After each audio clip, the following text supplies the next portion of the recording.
Hello guys, welcome back to my YouTube channel.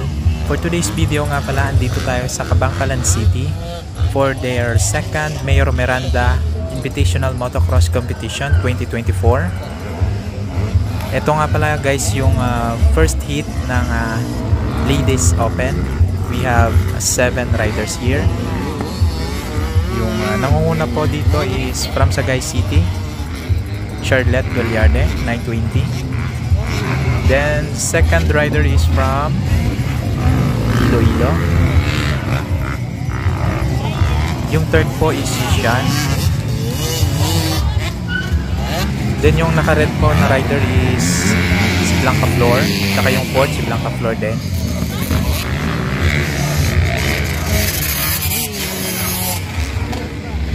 Medyo malayo na po yung gap ni Charlotte, pero nakasunod po pa din sa kanya yung taga-Iloilo. Medyo close po yung battle nila for first. Tingnan natin kung maabot niya si Charlotte. So kanina nga pala guys, before nag-start yung first heat ng Ladies Open, hindi ko na na-videohan yung sa starting gate kasi nga kinordon na ng mga organizers para po sa safety ng riders at saka ng mga nanonood. Delikado kasi dun guys kasi daming tumatalsik ng mga bato.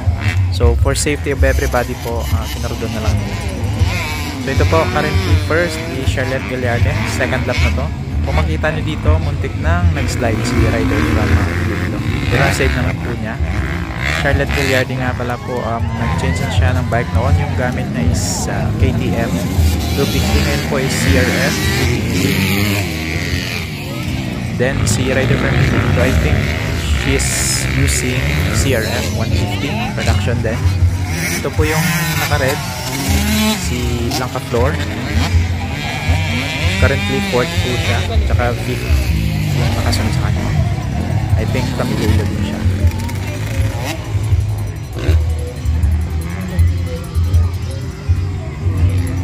So, dito na po tayo sa last lap na po. Same position pa din, pero nakadikit na talaga yung rider from Iloilo.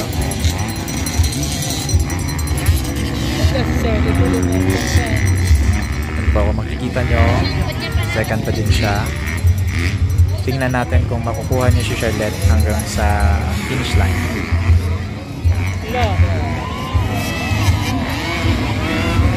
Guys, dito may slope pala dito sa bandang baba. Mahirap din yung berm. Then ito po, yes. So yun po, nakuha po ni Charlotte Goliarde ng rider from Iloilo.